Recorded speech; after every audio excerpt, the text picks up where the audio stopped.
There are many, many times when nothing a police officer says or does will effectively de-escalate a situation, and this is one of those times.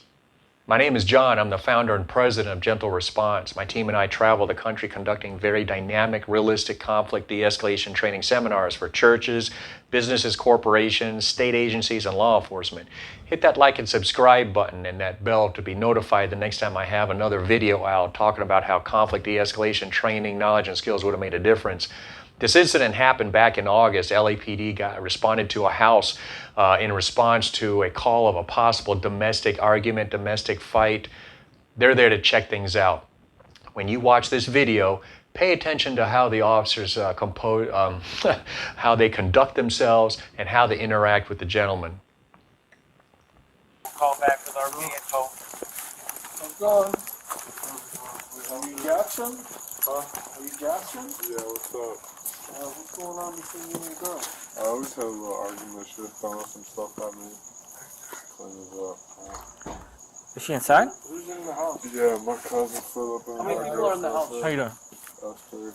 Just the three of you? Yeah, she got pissed and me and him are sitting there cleaning Everything's all the settled. faces It's good. and stuff. We have to talk to her. Who's the doctor? You, Do you mind asking? You guys stay out here, please.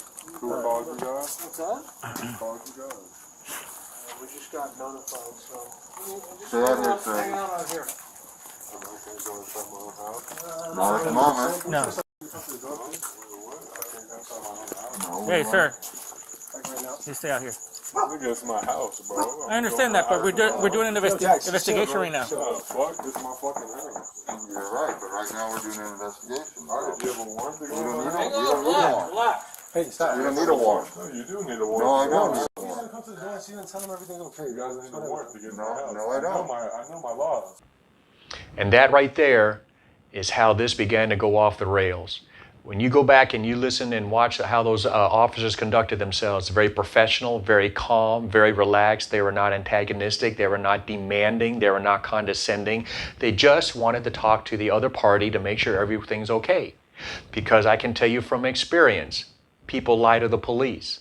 And we also know from experience that people who are innocent and there's nothing to hide are actually very happy and eager to let the police see and understand that it was just a misunderstanding.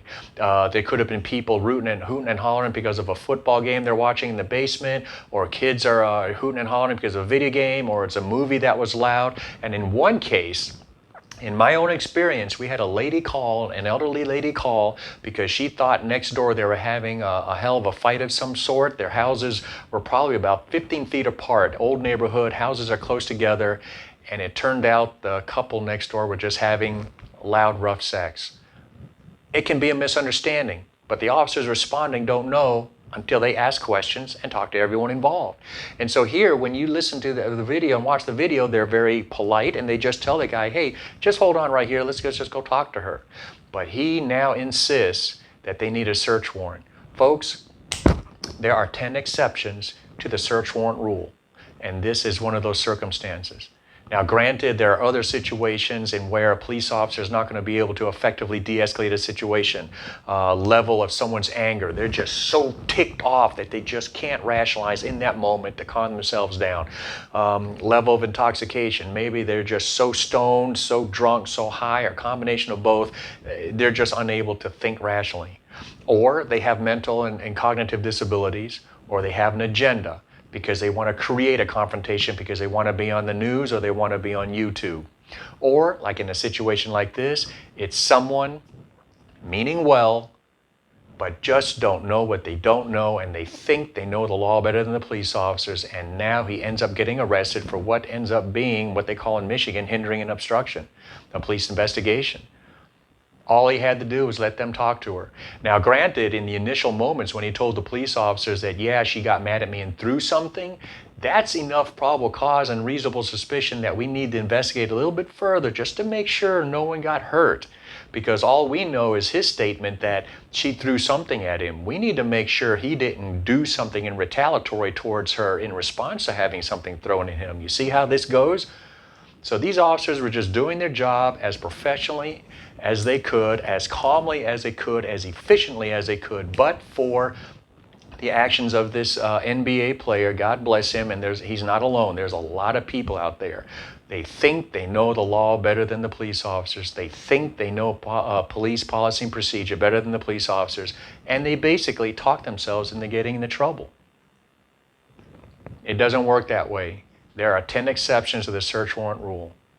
Hit that like and subscribe button and hit that bell to be notified, because the way the world is going, I get a lot of stuff. I find a lot of stuff in the media, social media, in the news where I can talk about how conflict de-escalation training, knowledge and skills would have made a huge difference.